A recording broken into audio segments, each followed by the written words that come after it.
പിന്നെ ഈ ശരിക്കും പറഞ്ഞാൽ ഈ മുഖ്യമന്ത്രി ആകാനുള്ള ശ്രമം കൊണ്ട് ഒരു 10 ദിവസം കൊണ്ട് ഇത്രയും കാലത്ത് കരിയറിൽ ബിൽഡ് ചെയ്ത ഒരു ഇമേജിനും കെ സിയെ സംബന്ധിച്ചുണ്ടായ ഒരു ഡാമേജും ഒന്നും അറിയാതെ ഒരു പ്രതികരണം നടത്താതെ BD സതീശൻ സ്കോർ ചെയ്യുകയും ചെയ്തൊരു 1 വീക്കും കൂടെയായിരുന്നു.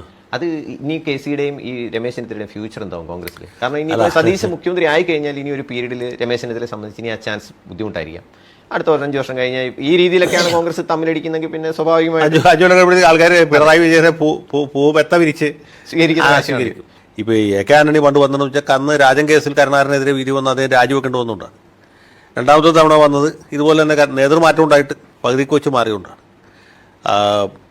EK നായനാർ മൂന്നാമത്തെ തവണ മുഖ്യമന്ത്രിയായത് അച്യുതാനന്ദൻ തെരഞ്ഞെടുപ്പിൽ തോറ്റുപോയിട്ട് വേറൊരു നേതാവിനെ ആവശ്യമായി വന്നതുകൊണ്ടാണ്, വേറെ യോഗ്യന്മാരും ഇല്ലാത്തതുകൊണ്ട്.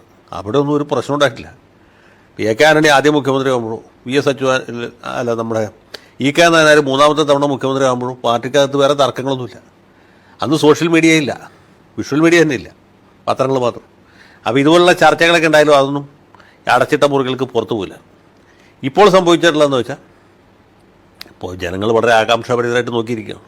മാത്രമല്ല നമ്മൾ ആദ്യത്തെ ചർച്ചയിൽ ഈ തെരഞ്ഞെടുപ്പ് റിസൾട്ട് വന്നതിൻ്റെ പിറ്റേ ദിവസം ചർച്ചയിൽ പറഞ്ഞിട്ടുണ്ട്, കേരളത്തെ സംബന്ധിച്ചിടത്തോളം പറഞ്ഞാൽ ഈ UDF വിജയത്തിൽ ഏറ്റവും നിർണായകമായ പങ്കുവഹിച്ചായിട്ട് ജനങ്ങൾ വിചാരിക്കുന്ന ആൾ VD സതീശനാണ്.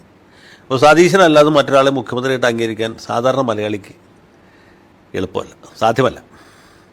അതാണ് ശരിക്കും ഇതിനകത്തുള്ള വിഷയം. അപ്പോൾ സാധാരണക്കാരുടെ ഭാഗത്തു നിന്നുള്ള പ്രതികരണമാണ്.